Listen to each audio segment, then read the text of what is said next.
Hi everyone, this is Marek, and in this video I'll be taking a critical look at the terms NNESTs, native English speaking teacher, and NNESTs, non-native English speaking teachers, terms that you might have seen quite a lot recently on social media and blogs.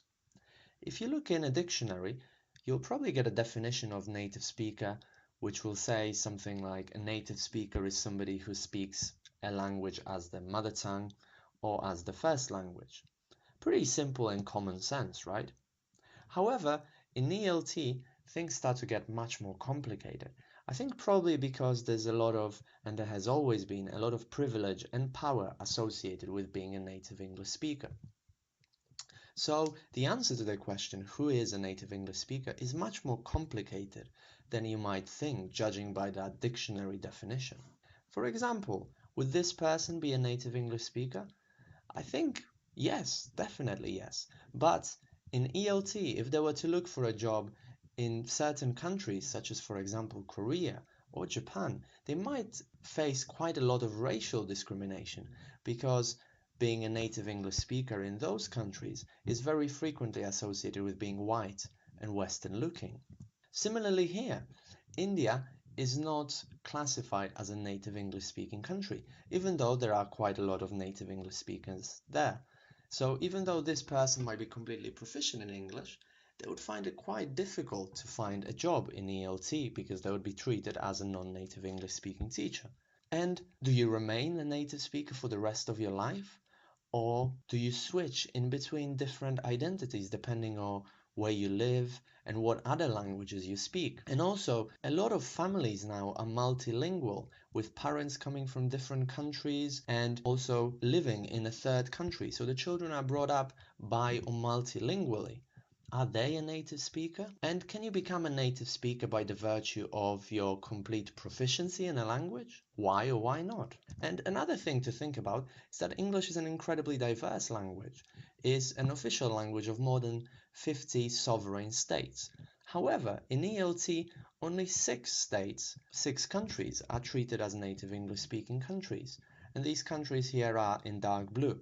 Sometimes South Africa is also on the list. However, many other countries, such as, for example, Jamaica or Zimbabwe or India or Malta, which also have a lot of native English speakers, are not on the list.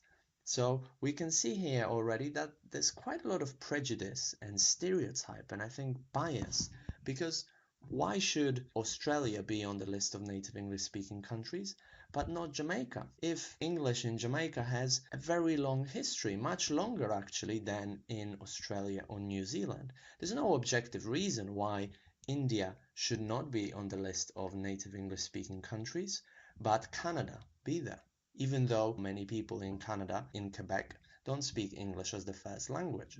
But if we put all this aside, what do we mean when we say that somebody speaks English like a native speaker? Or what do we mean when we say, I'll need to ask a native speaker? According to Davis, there are 6 things that characterize the proficiency of a native speaker. These are early childhood acquisition, intuition about grammar, capability to generate spontaneous and fluent discourse, to write creatively, to translate into the first language, and a creative communicative range. However, if we start thinking about it, none of these characteristics, apart from the first one, are constrained to native speakers. In other words, many non-native speakers have intuition about grammar, and they have the capability to generate spontaneous and fluent discourse, as I hope I'm doing at the moment. And they can also write creatively. Think Vladimir Nabokov or Joseph Conrad, aka Józef Korzeniowski.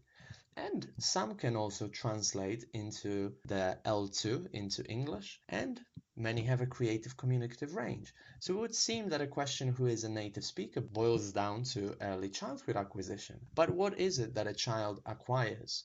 Well, it's number 2, 3, 4, 5, and 6, which we already said a non-native speaker can also acquire. So, as Davis points out, we cannot really distinguish a non-native speaker from a native speaker except by biography.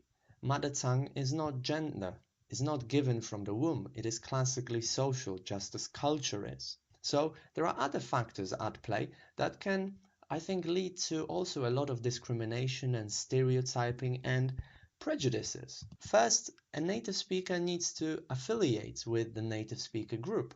However, at the same time, they also need to be accepted by other group members. And as a result, there can be quite a lot of conflict and perhaps many prejudices and stereotypes. And I think this video illustrates this very well.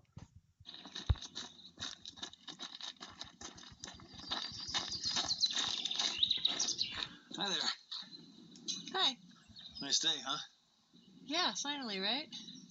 Where are you from? Your English is perfect. San Diego. We speak English there. Oh, no. Where are you from? Well, I was born in Orange County, but I never actually lived there. I mean before that. Before I was born. Yeah, like, well, where are your people from? Well, my great-grandma was from Seoul. Korean. I knew it. I was like, she's either Japanese or Korean. The video might seem funny to you, but such situations are commonplace, especially in English language teaching, where, as I said, being a native English speaker is associated with being white and Western looking very often, and on top of that, you have to come from a very narrow set of 6 or maybe 7 countries.